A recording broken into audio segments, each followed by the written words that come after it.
Hi! అందరూ ఎలా ఉన్నారు? మాకిక్కడ వింటర్ బ్రేక్ స్టార్ట్ అయింది. అంటే 10 రోజులు పిల్లలు ఇంట్లోనే ఉంటారు. చిన్నప్పుడు హాస్టల్ నుంచి ఇంటికొచ్చినప్పుడు హాలిడేస్‌కి అమ్మ వాళ్ళు ఏదోటి స్పెషల్‌గా వండేవాళ్ళు కదా! సేమ్ నాకు కూడా అదే ప్రాక్టీస్ ఇక్కడ కూడా. పిల్లలకి సెలవులిచ్చారంటే ఇంకేదో ఒకటి స్పెషల్‌గా వండాలనిపిస్తా ఉంటది. బట్ మరి అమ్మ వాళ్ళు చేసినంత ఓపికగా చేయలేకపోయినా ఈ బిజీ స్కెడ్యూల్స్‌లో మనకు తోచినంత, చేయగలిగినంత ఏదోటి చేస్తా ఉంటాను నేను.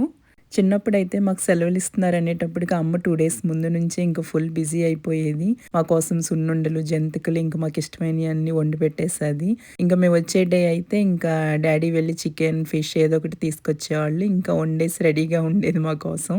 చేపల కూరలో ఎవ్రీ టైమ్ నేను మ్యాంగోస్ అంతా ఏమెయ్యను కానీ ఇప్పుడేంటంటే ఈ మ్యాంగోస్ తీసుకొచ్చి కూడా 2 వీక్స్ పైనే అవుతుంది. పప్పు మామిడికాయ చేద్దామని తీసుకొచ్చాను. చేయకుండానే ఎండిపోయినియి ఇవి. ఇంక సరే దాన్ని వాడేద్దాము. ఫ్రిడ్జ్ కూడా ఖాళీ చేయాలి. ఇంకా ట్రిప్ వెళ్తాం నెక్స్ట్ వీక్‌లో.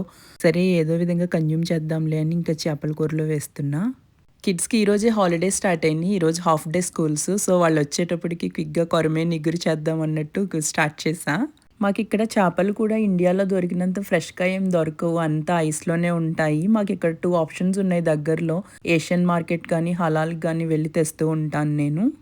నేనిది చాలా సింపుల్‌గా ఇంట్లో ఉన్న మషాలాస్‌తోనే చేసేస్తా. ఏమి స్పెసిఫిక్‌గా స్పెషల్ మషాలాస్ ప్రిపేర్ చేయడం, స్టోర్ బాట్ ఏమన్నా తీసుకురావడం అట్లా ఏం చెయ్యను నేను.